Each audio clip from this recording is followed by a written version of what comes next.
It's a February evening in 1838 in the quiet lanes of East London, and for the next few minutes I'd like you to imagine the life of a young woman named Jane. She lives in her father's cottage in Bearbinder Lane, between the villages of Bow and Old Ford. Comfortable, respectable, and remote at 8:45 on a winter's night. There is nothing beyond the garden gate but hedgerow and mud and dark. And then the bell at the front gate rings. Violently, as if it was some kind of emergency, Jane opens the front door, and she can just make out a man standing in the blackness at the end of the path. He says he's a policeman, and then he says the words that London will still be repeating nearly 200 years from now. "For God's sake, bring me a light, for we have caught Spring-Heeled Jack, here in the lane." Spring-Heeled Jack. Everybody at the time knew that name. The papers have talked of little else all winter. The ghost of the suburbs, the devil on the garden wall. And now they've caught him, tonight, at the end of Jane's own front path. She does exactly what you and I would have done. She fetches a candle and carries the flame down the path toward the waiting figure and holds it out. What happened next on Bearbinder Lane was sworn before London magistrates, printed in the Times, and investigated by one of the most famous policemen in England. And after nearly 2 centuries, nobody has ever explained it. I'm James Deverell. Welcome to THS Case Files.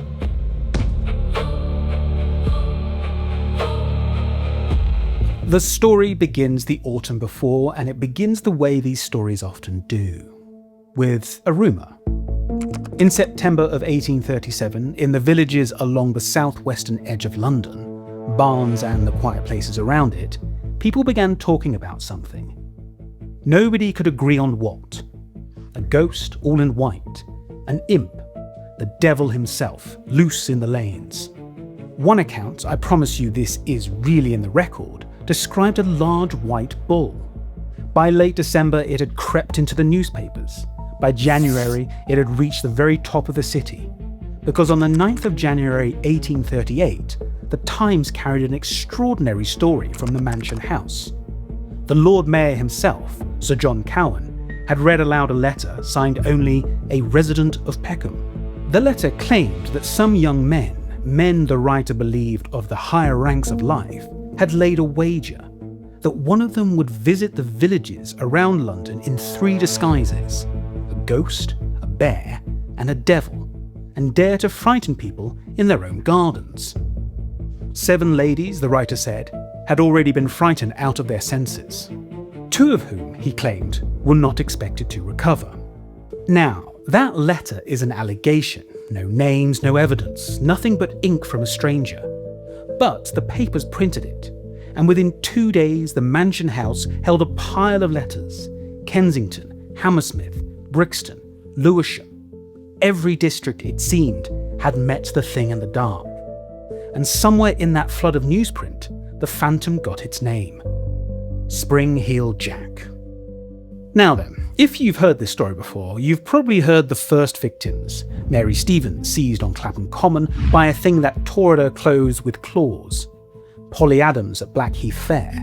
The wrecked carriage, the 9-foot wall, the cackling laughter. I'm not telling you those stories because, as far as anyone can prove, they never actually happened.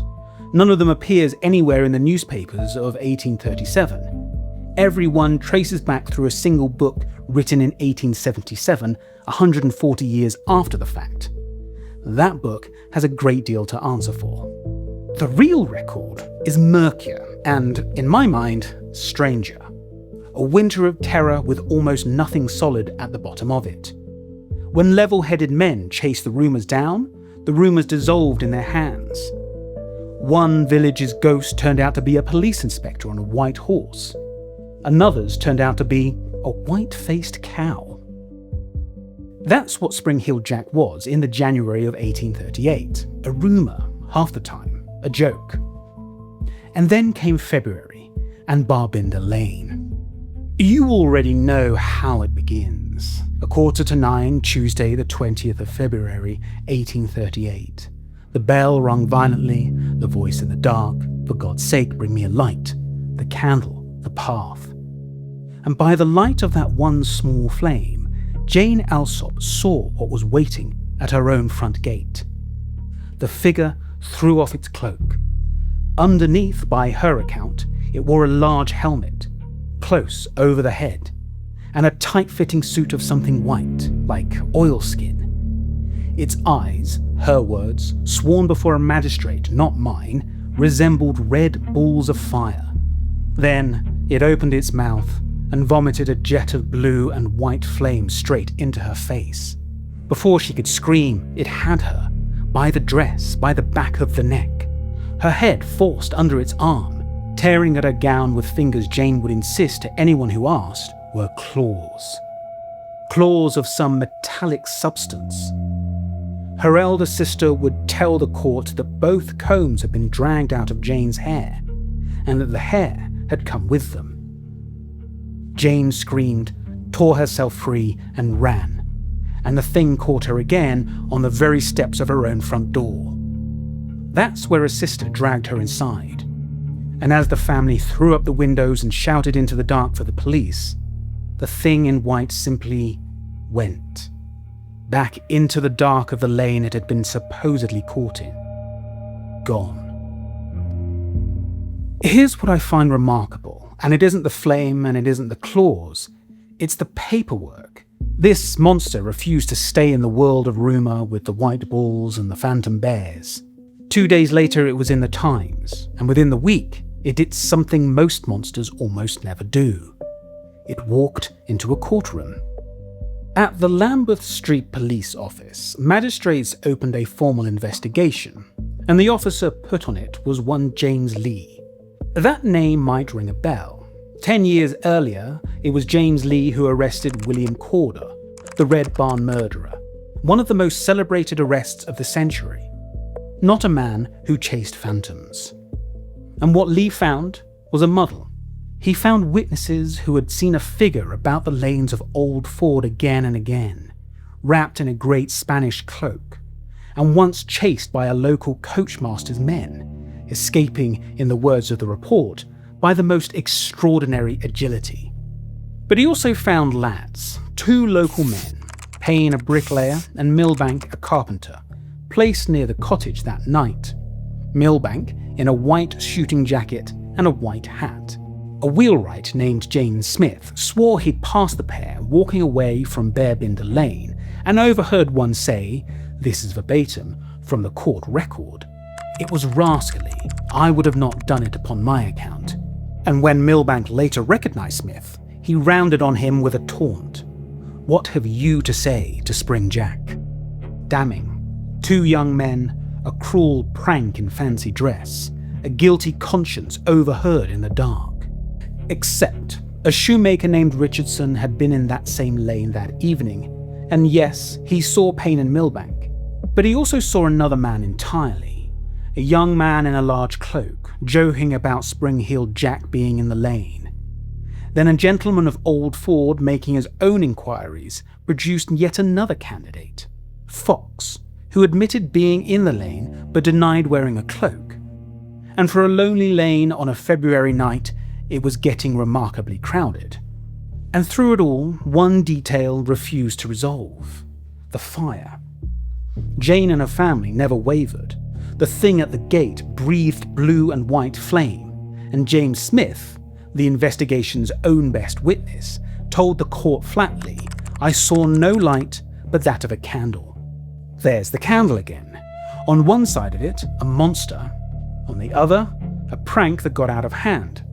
Same lane, same night, same little flame. On the 2nd of March, the chief magistrate told Milbank he now believed him innocent. And that, quietly, was that. Nobody, not Milbank, not Payne, not Fox, not the man in the Spanish cloak, was ever charged. The police settled on a phrase with a wonderful Victorian shrug in it, and put it in the papers. Merely the result of a drunken frolic. A drunken frolic with a helmet, metal claws, and fire. And Jane never took back a single word. Because here's the problem with the drunken frolic theory, and it arrived barely a week later, a couple of miles away on the far side of the East End. On the evening of the 28th of February, two sisters were walking through Limehouse. They'd been visiting their brother, a butcher, into a narrow passage called Green Dragon Alley. Lucy Scales was in front, and standing in the angle of the passage, waiting, was a figure. Tall, thin, gentlemanly. By the only account we have, wrapped in a large coat.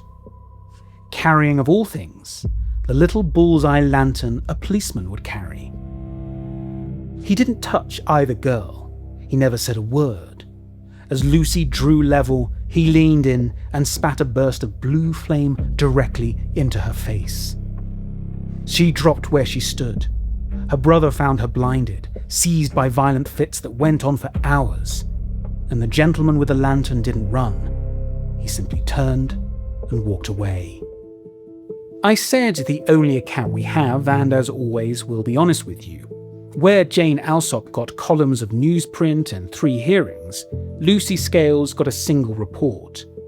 The historian Mike Dash suggests a bleak reason.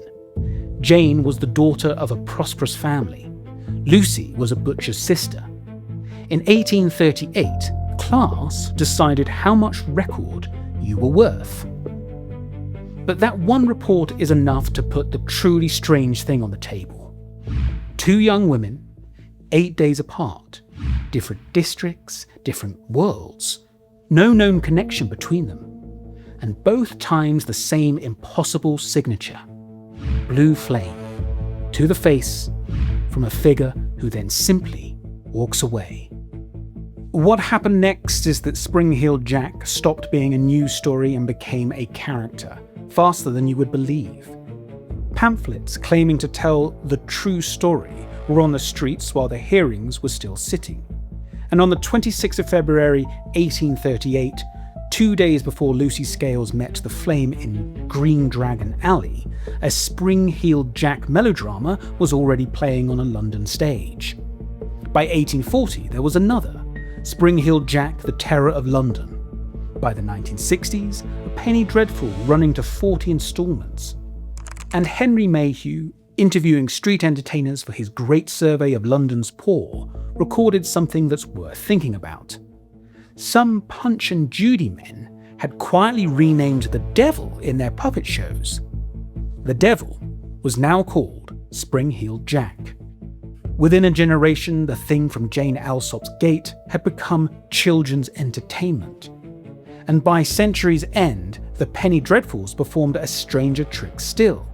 They made him a hero, a caped figure, leaping across rooftops, rescuing the innocent. If that silhouette seems familiar, it should. More than one historian has called Spring-Heeled Jack the great-grandfather of the comic book superhero. From 1838 on, everybody in England knew exactly what Spring-Heeled Jack looked like, how he moved, what he did. The script was public property, and the sightings went on. In 1843, a fresh wave rolled through the countryside. Northamptonshire described the very image of the devil himself with horns and eyes of flame. East Anglia told of mail coaches hurried along lonely roads. What there is good evidence for, mid-century, is pranksters. In July 1847, the authorities in Devon finally got their hands on a Spring-Heeled Jack, a military man, Captain Finch, convicted of 2 assaults committed in a skin coat, skull cap, horns, and mask. A costume, a conviction. Proof that some of the time, Spring-Heeled Jack was exactly what the skeptics said. A man dressed for cruelty. The name, however, refused to die. In 1872, South London worked itself into what the news of the world called a state of commotion over the Peckham ghost, a figure quite alarming in appearance, whom the public immediately declared to be Spring-Heeled Jack, who terrified a past generation. The next spring, it was Sheffield's turn. Crowds 2,000 strong, some carrying sticks out night after night, hunting the park ghost. Same silhouette, same leaps, same result. Nothing and no one ever in custody. By now, he wasn't really a person at all, if he ever had been. He was a shape England's fear poured itself into once a decade, wherever the streetlights ran out. But the strangest chapter of the later years is the spring of 1877, when Spring-Heeled Jack picked a fight with the British Army. Aldershot, the home of the British Army itself, some 10,000 soldiers. In mid-March, the camp's own paper reported that around midnight, days earlier, something had approached a lone sentry on the edge of North Camp. It refused the challenge, "Who comes there?" It dodged about his sentry box in a fantastic fashion, and when the sentry fired, it made off untouched with astonishing swiftness. And it kept happening through March and into April. Sentries at the lonely posts, armed men, trained men, reported a figure that came out of the dark and slapped them across the face. One soldier came out of a scuffle with it carrying 2 black eyes. By the end of April, it had reached the Times, along with a phrase that has clung to this case ever since: escaping every time with astonishing bounds. But even here, the record keeps its feet on the ground. The camp paper noted dryly that the bright moonlit nights of late April seemed to have rather interfered with the spectre's preambulations.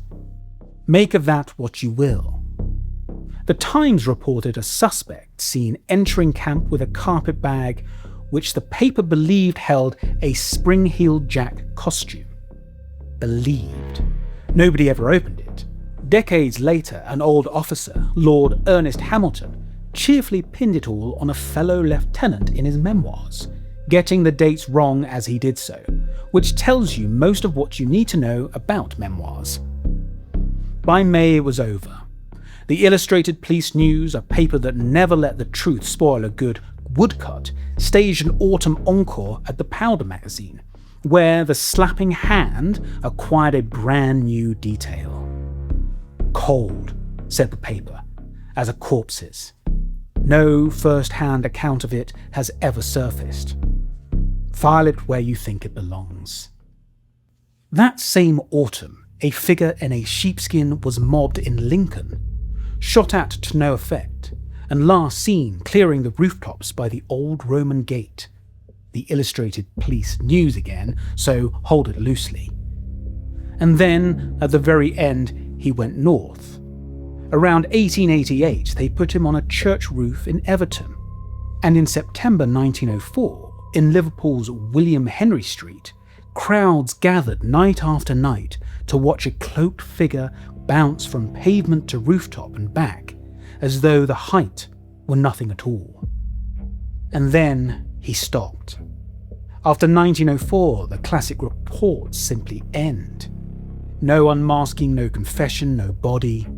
The phantom that had harried England on and off for close to 70 years folded itself into the dark and did not come back.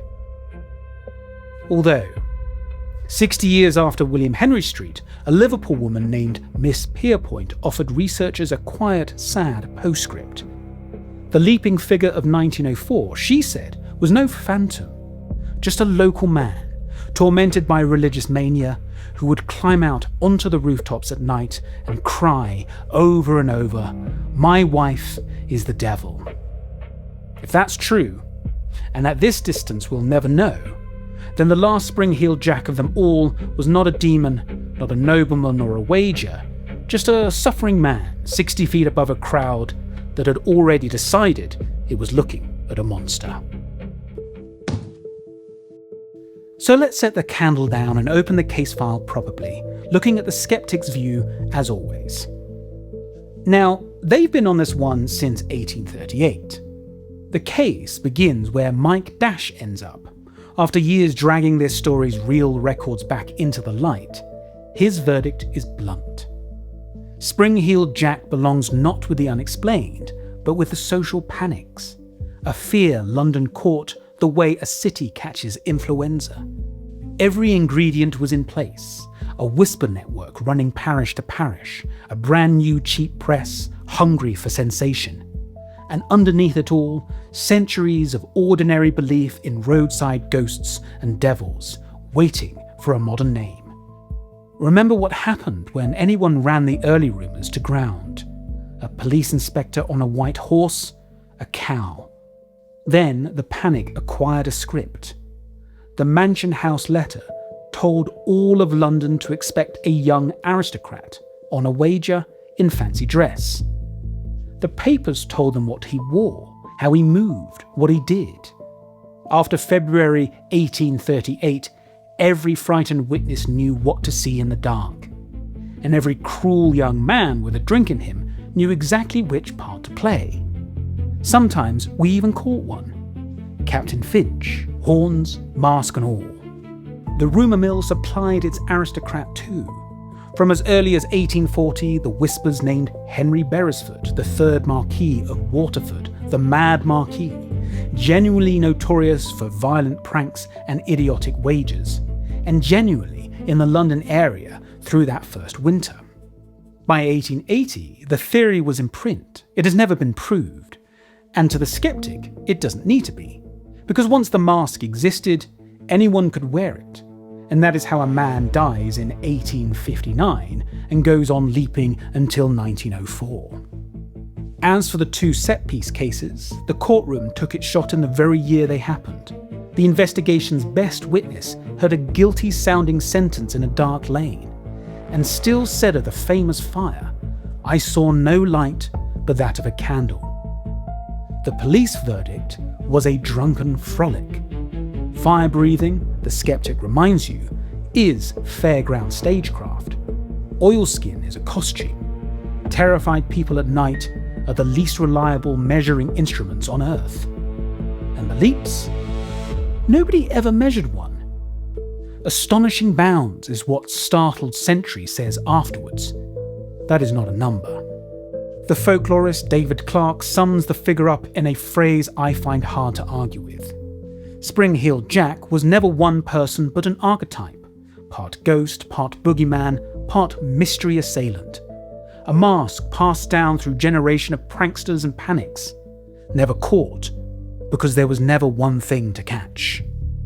That's the skeptic's case, and it is strong. Now the other side. And notice as we go that it doesn't need the fabrications. Start with those 8 days in February. 2 young women, a gentleman's daughter at her own gate, a butcher's sister in a Limehouse alley. No known connection between them. And the same signature, both times. Not the leaping, that was in every paper, anyone could borrow it. The flame, a directed jet of blue fire to the face. It left Jane torn and bleeding at her own front door. It left Lucy blind on the cobbles, convulsing for hours in front of her own family. Convulsions are hard to counterfeit, and fire to the face is a strange specific thing for 2 strangers to invent twice in 8 days. Then look at the paper trail. This is not a legend that lives only in penny dreadfuls. It lives in magistrates' hearings, in the Times, in the casework of James Lee, the detective who solved the Red Barn murder, a man with every skill and every incentive to produce a human culprit.